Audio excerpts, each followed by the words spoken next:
మూలంగా 50 మంది తెలంగాణలోని రాజకీయ నేతలకు తెలియచేయమంది ఏమనగా నేను అనగా రాజా సింగ్ను ఒక ఉచిత సలహా ఇవ్వదలుచుకున్నాను హో అంటూ చాటింపు లాంటి ఒక నోటు ప్లస్ ఇంపుగా రాసి దాన్ని విడుదల చేశారు గోషామహల్ ఎమ్మెల్యే.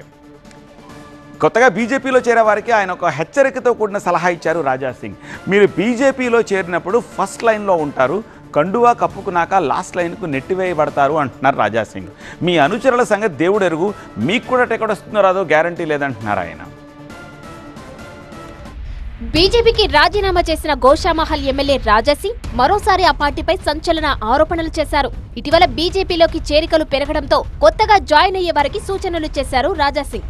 బీజేపీలో చేరాలనుకునేవారు మరోసారి ఆలోచించుకోవాలంటూ సలహా ఇచ్చారు. మీరు కోరుకున్నవేవి పార్టీలో జరగవన్నారు. మీ జిల్లాలోనే కాదు, మీ అసెంబ్లీ నియోజకవర్గంలో సైతం మీరు అనుకున్న పని చేయలేరన్నారు. బీజేపీలో చేరేవారు బాధలను దిగమింగుకునే శక్తిని పెంచుకోవాలన్నారు రాజాసింగ్. బీజేపీలో చేరగానే మొదటి వరుసలో ఉంటారని, చేరాక చివరి వరుసకు వెళ్లిపోతారన్నారు. కార్యకర్తలకు పదవులు కూడా ఇప్పించుకోలేరన్నారు. మీకు కూడా టికెట్ వస్తుందో రాదో నమ్మకం ఉండదన్నారు. తాను చెప్పిన విషయాలన్నీ రాసి పెట్టుకోవాలన్నారు రాజాసింగ్. గోషామహల్ నుంచి 3 సార్లు గెలిచిన తాను తన గెలుపు కోసం కృషి చేసిన కార్యకర్తలకు పదవులు ఇప్పించుకోలేకపోయానన్నారు. గోషామహల్లో 11 సంవత్సరాలు అణిచివేతను ఎదుర్కొన్నానన్నారు.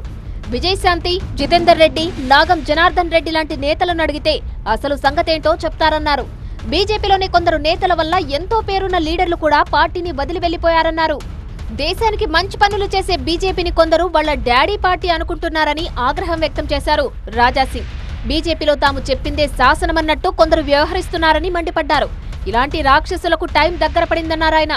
కార్యకర్తల కష్టంతో తెలంగాణలో బీజేపీ అధికారంలోకి వస్తుందన్నారు రాజాసింగ్. తన రాజీనామాను పార్టీ ఆమోదించినప్పటికీ తాను ఇంకా బీజేపీ కార్యకర్తనేనని ఇటీవల ప్రకటించారు రాజాసింగ్. వేరే పార్టీలోకి వెళ్లే ఉద్దేశం కూడా లేదన్నారు. దీంతో రాజాసింగ్ బీజేపీలోకి తిరిగి వస్తారన్న ప్రచారము జోరందుకుంది. ఇంతలోనే మళ్లీ బీజేపీని ఇబ్బంది పెట్టేలా వ్యాఖ్యలు చేశారు రాజాసింగ్.